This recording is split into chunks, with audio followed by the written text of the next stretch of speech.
হযরতে আব্দুল্লাহ রাদিয়াল্লাহু তাআলা আনহু তিনি বলেন, আল্লাহর নবী সাল্লাল্লাহু আলাইহি ওয়াসাল্লাম তিনি বলেছেন, মা জালা জিবরিলু ইউসিনি বিল জারি হাত্তা যানানতু আন্নাহু সায়ুওয়ারিসুহু।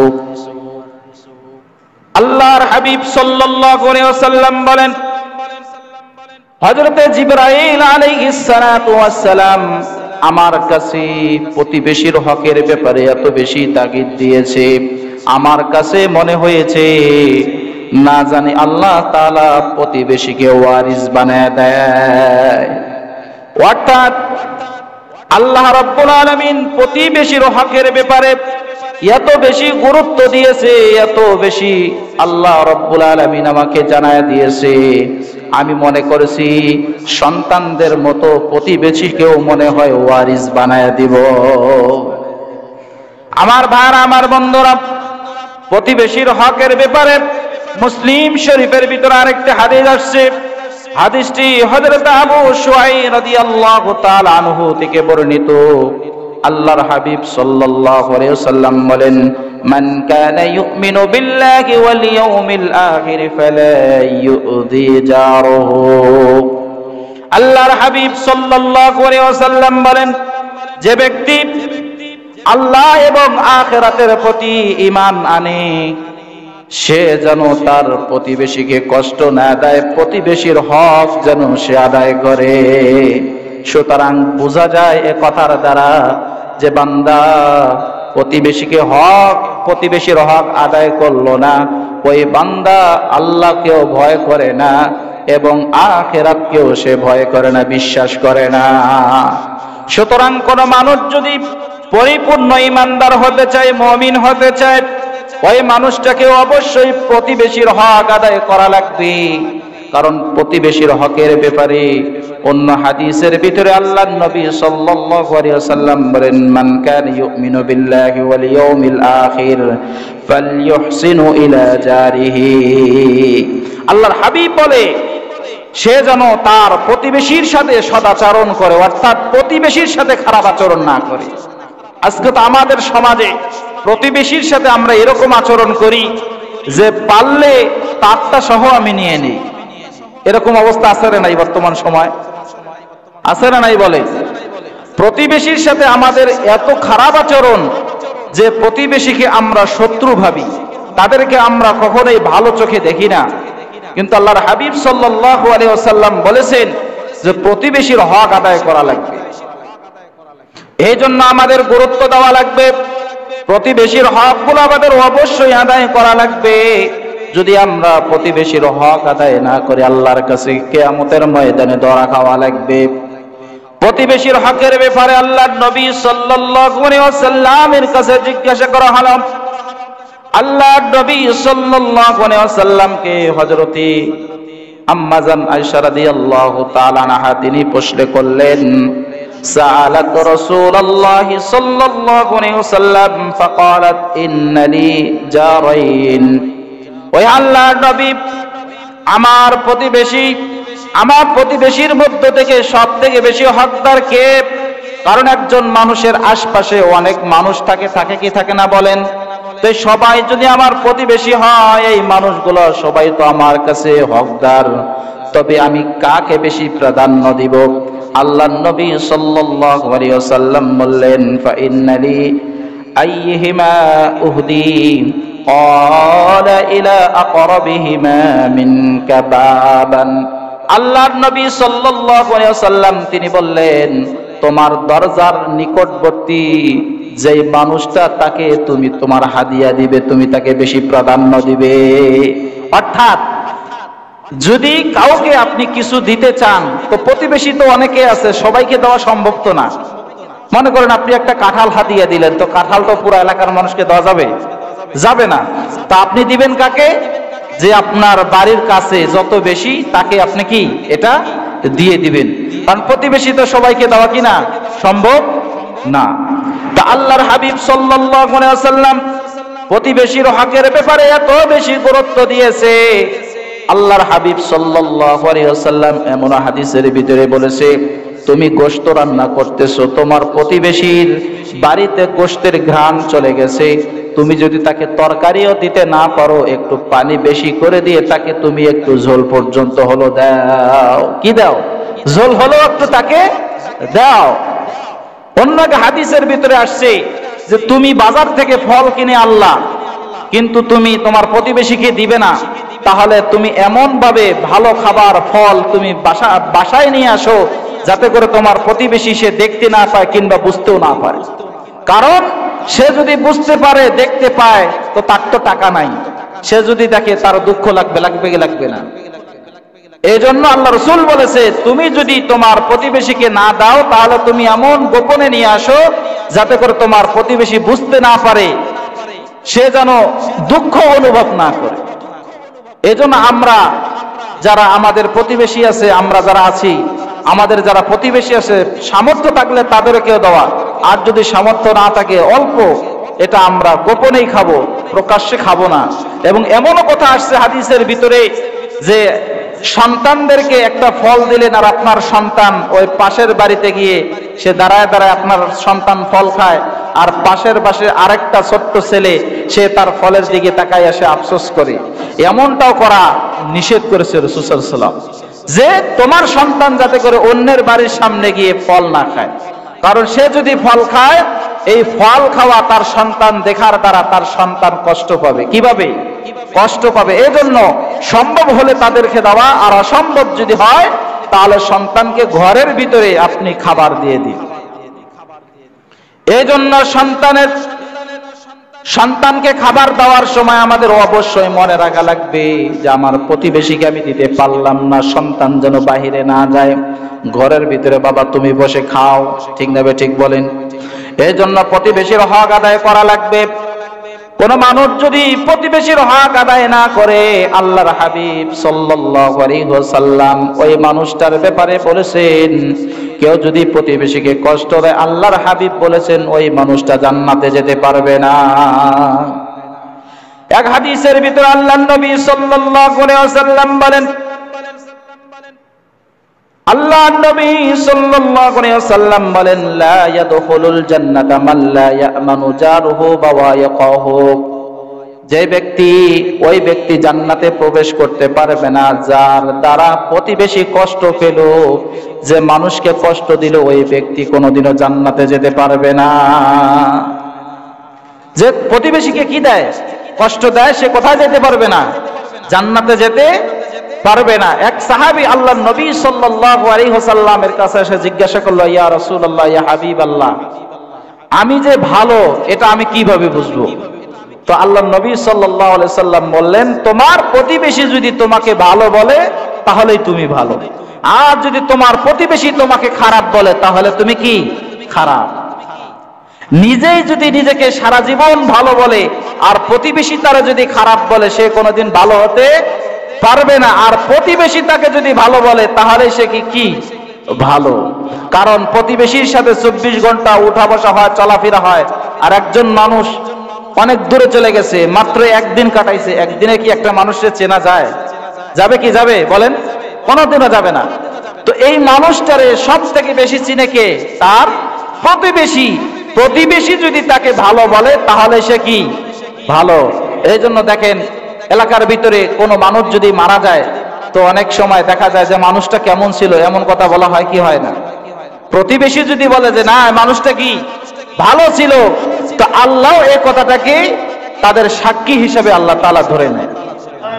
আর যদি এলাকার মানুষে বলে যে মানুষটা অমুক ব্যক্তি মারা গেছে, কে মারা গেছে? যে অমুক ব্যক্তি মারা গেছে, অনেকে পরে আলহামদুলিল্লাহ পরে কি না পরে না বলেন, আর অনেকে পরে ইন্না লিল্লাহ, আবার অনেকে আফসোস করে কি করে না বলেন। এমন কিছু মানুষ আছে যারা মারা গেলে মানুষে আফসোস করে, হায় হায় এই মানুষটা যদি আরো কিছুদিন বাঁচত তাহলে এই মানুষটার দ্বারা আমরা আরো কিছু উপকৃত হতে পারতাম। আর কিছু মানুষ আছে এরা মারা যাওয়ার পরে মানুষে কয় আলহামদুলিল্লাহ, আল্লাহ আমাদেরকে বাঁচাইছে। আছে না? এমন মানুষ বলেন, বলে কি বলে না? আপনাদের এলাকায় না থাকতে পারে, অন্যান্য এলাকায় থাকতে পারে। এই যে এরকম কিছু মানুষ আছে যারা মারা যাওয়ার সাথে সাথে কি পড়ে? আলহামদুলিল্লাহ পড়ে। কেন পড়লো? আলহামদুলিল্লাহ পড়ার কারণ আছে না নাই বলেন? এই মানুষটা প্রতিবেশীকে এত বেশি কষ্ট দিত যে এর অত্যাচারে মানুষ ঘর থেকে বের হতে পারত না। যদি ঘর থেকে বের হয়, না জানি কোন সময় আমার কোন ফাসাদের মধ্যে ফালাইয়া দেয়। তারা দেখলে 10 হাত দূর থেকে লম্বা একটা সালাম দিয়ে দেয়, যাতে করে এর বিপদ থেকে সে বাইসা যায়। না জানি তার কোন একটা মুসিবতের ভিতরে ফালাইয়া দিয়া তার পকেট থেকে কিছু টাকা বাইর করে। এই জন্য প্রতিবেশী যাকে ভালো বলবে সেই হলো কি ভালো, আর প্রতিবেশী যাকে খারাপ বলবে সেই হলো কি খারাপ। এটা ভাষাকার রসুলের ভাষায়। এটা কার ভাষায় কথা? রসুলের কাছে এক সাহাবী প্রশ্ন করেছে, ইয়া রাসূলুল্লাহ, আমি ভালো না খারাপ এটা আমি বুঝবো কিভাবে? রসুল বলেছে, তোমার প্রতিবেশী যদি তোমাকে ভালো বলে তাহলেই তুমি ভালো, আর তোমার প্রতিবেশী যদি তোমাকে খারাপ বলে তাহলে তুমি কি খারাপ। এজন্য প্রতিবেশীর প্রতি অত্যাচার করা যাবে না, জুলুম করা যাবে না। আর প্রতিবেশীর কিছু হক আছে। কি আছে বলেন? প্রতিবেশীর কিছু হক আছে। এই হকগুলো যদি আমরা আদায় করতে পারি তাহলে হয়তোবা আল্লাহ তাআলা এই প্রতিবেশীর এই হকের ওসিলা আল্লাহ তাআলা আমাদেরকে পরকালে নাজাত দান করবে। সুবহানাল্লাহ। প্রতিবেশীর হকের ভিতরে 1 নম্বর হক হলো প্রতিবেশীর কষ্টকে দূর করে দেওয়া। আপনার একজন প্রতিবেশী কষ্টের মধ্যে আছে, আপনি তার কষ্টটাকে দূর করে দিলেন, অথবা আপনার দ্বারা সে কষ্ট পাচ্ছে, এই কষ্ট থেকে আপনি তাকে মুক্ত করে দিলেন। অর্থাৎ প্রতিবেশীকে কষ্ট দেওয়া যাবে না। হাদিসের ভিতরে আল্লাহর নবী সাল্লাল্লাহু আলাইহি ওয়াসাল্লাম বলেন, কিলা মান ইয়া রাসূলুল্লাহ সাল্লাল্লাহু আলাইহি ওয়াসাল্লাম ওয়াল্লাহু লা ইউমিন ওয়াল্লাহু লা ইউমিন ওয়াল্লাহু লা ইউমিন। আল্লাহর নবী সাল্লাল্লাহু আলাইহি ওয়াসাল্লাম 3 বার কসম করে বলল, ওই ব্যক্তি মুমিন নয়, ওই ব্যক্তি মুমিন নয়, ওই ব্যক্তি মুমিন নয়। সাহাবায়ে কেরাম নবী থেকে জিজ্ঞাসা করলো, কিলা মান ইয়া রাসূলুল্লাহ, ওহে আল্লাহর নবী কোন ব্যক্তি মুমিন না? আল্লাহর নবী সাল্লাল্লাহু আলাইহি ওয়াসাল্লাম বললেন,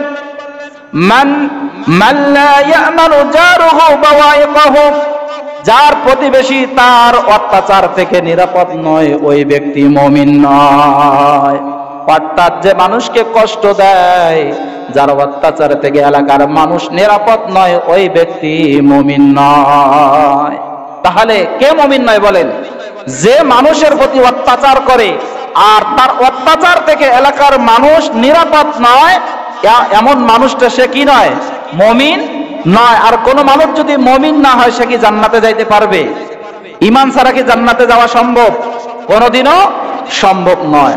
তাহলে 1 নাম্বার প্রতিবেশীর হক হলো যে প্রতিবেশীর কষ্টকে দূর করে দেওয়া। প্রতিবেশীর কষ্ট কি করে দেওয়া? দূর করে দেওয়া। 2 নম্বরে আল্লাহর নবী সাল্লাল্লাহু আলাইহি ওয়াসাল্লাম বললেন, প্রতিবেশীর কষ্ট সহ্য করা। প্রতিবেশীর কষ্ট সহ্য করা। অনেক সময় দেখা যায় যে একে এলাকার ভিতরে অনেকগুলো বাড়ি থাকার কারণে তাদের যাওয়া আসা কিংবা ময়লা ফেলানো অনেক কষ্ট হয়ে যায়। মানে তার ঘর থেকে রাস্তার মধ্যে ময়লা চলে আসে, এই ময়লার কারণে মানুষের চলতে কষ্ট হয়। এরকম অবস্থা হয় কি হয় না বলেন? আল্লাহ রাসূল বলেছে যে তুমি তোমার প্রতিবেশীর এই সমস্ত কষ্টকে তুমি সহ্য করো। এই সমস্ত কষ্টকে কি করো? সহ্য করো। সহ্য করতে বলেছেন আল্লাহর নবী সাল্লাল্লাহু আলাইহি ওয়াসাল্লাম। ইমাম আবু হানিফা রাহমাতুল্লাহি আলাইহির একটা ঘটনা কিতাবের ভিতরে আসছে যে ইমাম আবু হানিফা রাহমাতুল্লাহি আলাইহি তিনি এক রাস্তা দিয়ে যাইতো, তো ওই রাস্তার মধ্যে একজন মানুষ সে কাঁটা গেড়ে রাখতো। তো প্রত্যেক দিন ইমাম আবু হানিফা রাহমাতুল্লাহি আলাইহি এই কাঁটাটাকে সরায়া দিত। তো একদিন দেখতে পেল যে রাস্তার মধ্যে কোনো কাঁটা নাই। তো ইমাম আবু হানিফা রাহমাতুল্লাহি আলাইহি তিনি চিন্তা করলেন, কি ব্যাপার, রাস্তার মধ্যে কেন কাঁটা নাই? তার মানে বোঝা যায় ওই মানুষটা আর কাঁটা দেওয়ার জন্য কি আসে না। তো তার বাড়িতে চলে গেল। যাওয়ার পরে সে তার খোঁজ খবর নিল। নেওয়ার পরে দেখতেছে সে বাড়িতে নাই, বরং তাকে কোনো একটা মামলার কারণে তাকে পুলিশে নিয়ে গেছে। পুলিশে যখন নিয়ে গেছে, ইমাম আবু হানিফা রাহমাতুল্লাহ আলাইহি তিনি থানায় চলে গেছে। যাওয়ার পরে থানার পুলিশের কাছে সুপারিশ করে ওই মানুষটাকে সে মুক্ত করে বাড়িতে নিয়ে আসছে। যখন মুক্ত করেছে, এই মানুষটা মানুষের কাছে জিজ্ঞাসা করছে যে আমার ব্যাপারে কে সুপারিশ করেছে? তখন সকলেই বলছে যে ইমাম আবু হানিফা রাহমাতুল্লাহি আলাইহি তোমার ব্যাপারে থানায় সুপারিশ করে তোমাকে মুক্ত করেছে। তখন এই মানুষটা সঙ্গে সঙ্গে ইমাম আবু হানিফা রাহমাতুল্লাহি আলাইহির কাছে গিয়ে তার ভুল স্বীকার করে, সে যে তাকে কষ্ট দিয়েছে এটা স্বীকার করে তার কাছ থেকে সে ক্ষমা চেয়ে নিয়েছে। সুবহানাল্লাহ। তাহলে দেখেন, মানুষের চরিত্র যখন ভালো হয়ে যাবে, একজন মানুষ যতই খারাপ হোক না কেন সেই মানুষটাও ভালো হয়ে যাবে। কথা বলেন ঠিক না ঠিক? এই জন্য প্রতিবেশী যদি কাউকে কষ্ট দেয় সেটা সহ্য করা। সেটা কি করা? সহ্য করা। 3 নম্বর হচ্ছে প্রতিবেশীর দোষ ঢেকে রাখা এবং তার ইজ্জত সম্মান বজায় রাখা। অনেক সময় দেখা যায় প্রতিবেশীর অনেক দোষ ত্রুটি আছে, এগুলা গোপন করা। কারণ হাদিসের ভিতরে আসছে, আল্লাহর নবী সাল্লাল্লাহু আলাইহি ওয়াসাল্লাম বলেন, মান সাতারা আখাহুল মুসলিমা সাতারাহুল্লাহু ফিদ দুনিয়া ওয়াল আখিরাহ। রাসূল করিম সাল্লাল্লাহু আলাইহি ওয়াসাল্লাম বলেন, যে ব্যক্তি তার কোনো মুসলমান ভাইয়ের দোষকে গোপন করবে, আল্লাহ তাআলা দুনিয়া এবং আখিরাতে তার দোষকে গোপন করবে। সুবহানাল্লাহ। অর্থাৎ একটা মানুষের একটা দোষ আছে, আপনি দোষটাকে প্রচার না করে আপনি দোষটাকে গোপন করলেন, হয়তোবা এই মানুষটা কোনো একদিন ভালো হয়ে যাবে। তবে হ্যাঁ, ওই সমস্ত দোষ গোপন করা যাবে না যেই দোষের কারণে এলাকার মানুষ কষ্ট পায়। যেমন একজন চোর, যেমন একজন কি চোর, সে চুরি করে, এখন আপনি দেখলেন যে সে চুরি করলো, এখন যদি সেটা না বলেন এলাকার মানুষ যারা আছে সকলের বাড়ি ঘর চুরি করে শেষ করে ফেলবে কি ফেলবে না। এজন্য এমন দোষের কথা গোপন করা যাবে না। অর্থাৎ এমন দোষ গোপন করা লাগবে যেটা মানুষের কাছে না বললেও চলে, মানুষের কাছে কি না বললেও চলে, এমন দোষ তার গোপন করা জায়েজ আছে। এবং এটা গোপন করলে আল্লাহ তাআলা দুনিয়া এবং আখিরাতে তার দোষ গোপন করবে। 4 নাম্বার, প্রতিবেশীর খোঁজ খবর নেওয়া। আপনার বাড়ির আশপাশে যারা আছে এদের আপনি একটু খোঁজ খবর নিলেন যে আপনার কি খবর, আপনার দিলকান কেমন যাইতেছে, কিংবা আপনার বাসায় কেউ, তার বাসায় যদি কেউ অসুস্থ হয় তাহলে তার খোঁজ খবর নেওয়া, যে উনি যে অসুস্থ আপনার বাবা কেমন আছে, এরকম ভাবে প্রতিবেশীর কি নেওয়া, খোঁজ খবর নেওয়া। 5 নাম্বার আছে প্রতিবেশীকে সহযোগিতা করা এবং তার কোনো ভালো কাজে তাকে এগিয়ে নেওয়া। তাকে কি করা বলেন? প্রতিবেশীকে কোনো ভালো কাজের মধ্যে এগিয়ে নেওয়া। অর্থাৎ আপনার প্রতিবেশী মনে করেন সে একটা তার সন্তানকে পড়ালেখা করাচ্ছে, তাকে আপনি সহযোগিতা করলেন, টাকা পয়সা দিয়ে হোক, বুদ্ধি দিয়ে হোক, যেভাবেই হোক না কেন আপনি আপনার প্রতিবেশীর সন্তানটাকে আপনি সহযোগিতা করলেন, কিংবা একটা বুদ্ধি পরামর্শ দিলেন, সে যাতে করে তার সমস্ত প্রকার মুসিবত থেকে সে হেফাজত হয়। এরকম ভাবে প্রতিবেশীকে কি করা? সহযোগিতা করা।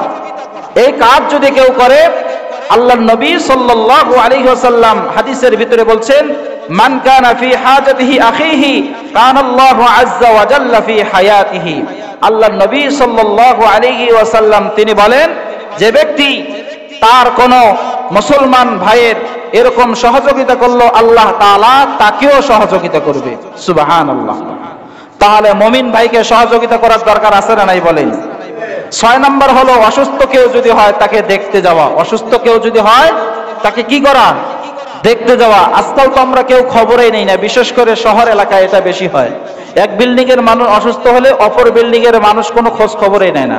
গ্রাম এলাকায় মাশাআল্লাহ খোঁজ খবর নেওয়া হয়, কিন্তু শহরে এটা কি খোঁজ, একই বিল্ডিং এ উপরতলা নিচতলায় থাকে কিন্তু খোঁজ খবর কি নেওয়া হয় না। 7 নাম্বার হলো সদাচরণ করা। অর্থাৎ আপনার প্রতিবেশীর সাথে আপনাকে ভালো আচরণ করতে হবে। 8 নাম্বার হলো আপনার প্রতিবেশীকে আপনি হাদিয়া দিবেন। 9 নাম্বার হলো প্রতিবেশীকে আপনি মাঝে মাঝে খাবারের জন্য দাওয়াত দেন। আর 10 নাম্বার হলো প্রতিবেশীকে আপনি সব সময় অগ্রাধিকার দিবেন। অর্থাৎ যে কোনো কাজে আপনি তাকে অগ্রাধিকার দিবেন। এই যে 10টা প্রতিবেশীর হকের কথা বললাম, এই হকগুলো যদি আমরা আদায় করতে পারি, আশা করা যায় আল্লাহ তাআলা আমার কোনো আমল যদি কবুল না করে, প্রতিবেশীর সাথে ভালো আচরণ করার দ্বারা আল্লাহ তাআলা আমাকে এই ওসিলায় পরকালে নাজাতের ব্যবস্থা করে দিবেন। আল্লাহ তাআলা আমাদের সকলকে প্রতিবেশীর হক আদায় করার তৌফিক দান করুক। সকলে বলে আমিন। ওয়া আখিরু দাওয়ানা আলহামদুলিল্লাহি রাব্বিল আলামিন।